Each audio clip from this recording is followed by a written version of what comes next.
Hey, thanks for tuning in to watch this video today. The fact that you're here shows that you may want to know everybody's favorite grammar point. Conditionals, of course.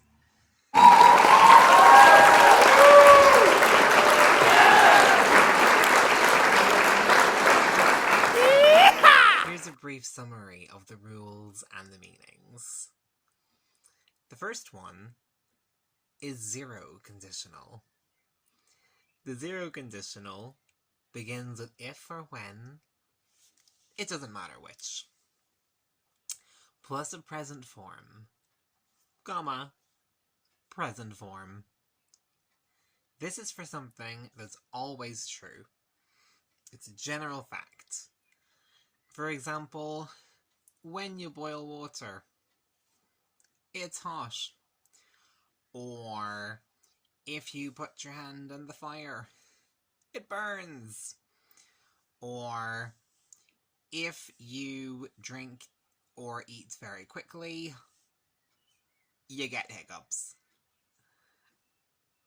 In all of these situations, subject you is a non-specific person. We're talking about people in general. In the first conditional, you can say if plus a present form, and then will is a popular choice, though you could say can or might if you're less certain of the outcome, plus a bare infinitive. They're modals, so they have to be followed by a bare infinitive. Alternatively, you could use a future form. This is for something that is likely to happen. If I go to the shop now, I'll get wet. Maybe it's raining outside. If you pass the level test, you will move up to the next level. If you know something's going to happen in the future, you can use when instead of if. In the zero conditional, they're synonymous. In the first conditional, it matters which one you choose. So, for example, when you go to the party, you will see Julianne. The subject you in the zero conditional is a non-specific person, because it's always true anyway. In the first conditional, it matters. You is a specific individual. You can also use an imperative voice, rather than a future form. So, for example, you could say, if you feel tired later, go to bed early. If you can't hear this video very clearly, turn it up. If you feel cold, close the window. The imperative voice is when you tell somebody what to do. There's also an inverted first conditional. Now, should is a modal verb, so it cannot be followed by a present simple, but only a bare infinitive. For example, should I feel sick, I will go to the doctor. That's a situation in the future, and its consequence. Or, should you feel sick later, go to the doctor. Imperative voice. In the second conditional, the form is if plus past simple or past continuous, then would, could, or might, plus the bare infinitive. This is for something that's unlikely, maybe even impossible. It's not going to happen. So, for example, if I travelled to the North Pole, I would see Santa Claus. Well, that's impossible, because of the lockdown. No one's travelling anywhere. Or, if you saw the Loch Ness Monster in Scotland, it would eat you. You're probably not going to see it. The verb to be in the second conditional is were. for every subject. That's a subjunctive. If you use was, nobody dies. But were is better. Was is more common in spoken English. I'm sure you all have heard the song by Beyonce, If I Were a Boy. I think I could understand. Or, if I were you. I wouldn't do that. It's a bad idea. There's also a formal second conditional. This is when we replace the past simple or past continuous with were plus full infinitive. If I were to be called into the office right now, I would be fired by my boss. Or, if you were to send that email, you would lose your job. And there's also an inverted second conditional. This is similar to the formal one. We replace the if clause entirely with were plus full infinitive. Were you to get that job, you would be richer. Were you to call me now, I wouldn't answer, because I'm busy making a video for millions of people who are going to watch this in the future. Or, were you to get that promotion, there would be a party at your house this Saturday night. The third conditional is when we imagine a situation in the past, but we imagine it differently. It's imaginary, it's unreal, and we imagine how it would have impacted the past. The form is if plus past perfect, which is had plus past participle, would have plus past participle. For example, you're in jail. If my girlfriend hadn't called the police, I wouldn't have been arrested. Was I arrested? Yes. Did my girlfriend call the police? Yeah.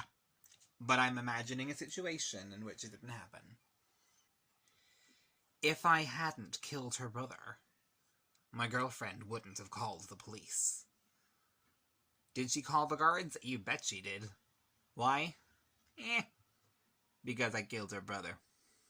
If he hadn't fired me, I wouldn't have killed her brother. Did he fire me? You bet he did. This was on him. This was his fault. I think the guards are going to knock on my door thinking this is an online confession. Nobody died, for real. Other popular choices are, if my parents hadn't met, I wouldn't have been born. Did they meet? Yeah. Have I been born? I hope so. Or this will be a very awkward exchange with whoever it is you're listening to right now. There's also an inverted third conditional. The inverted third conditional is had plus past participle, would have plus past participle. Had Titanic not hit an iceberg, it wouldn't have sunk. Did it hit an iceberg? Yeah. Did it sink? Also true.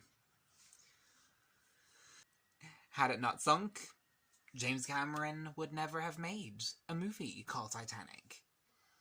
I'm sorry, but it's true. Thousands of ships have crossed the Atlantic. Let's be honest. We don't know any of them. It's only famous because it crashed. Had he never made that movie, we would never have seen Jack and Rose. Had those characters not been created, Rose would never have had the opportunity to promise Jack that she would always hold on to him, only to let go. You're not always limited to using an inverted conditional in order to replace if, by the way. You can also use words like as long as, or so long as, or imagine if, or suppose that, supposing that. among others. Then there are two mixed conditionals. The first mixed conditional is when we change a general truth and we imagine how it would have impacted our past. The first half is the second conditional situation. The second half is the third conditional result. If plus past simple would have past participle. For example, if I were taller, I would have been better at basketball at school. Am I taller? No. But I'm imagining a situation in which I was, an alternate reality, in a parallel universe, and how that would have impacted my past. Or, if I were richer, I would have had more friends. Did I have lots of friends? No. Why? Because I'm not a rich guy. Yet. Or, if I were better at technology, I would have made this video a long time ago. Am I a master pro at technology? No, but I am improving. There's also another conditional. That conditional has the third conditional situation and the second conditional result. If plus past perfect, would plus bare infinitive. This one looks at something in the past, and you imagine it happening differently. Then you imagine how it would have impacted your present. So, for example, if I hadn't been born, you would not be watching this video right now. Or if you hadn't come to Ireland, you would not speak a word of English. Or if you hadn't paid for that course, your bank account would be fuller today.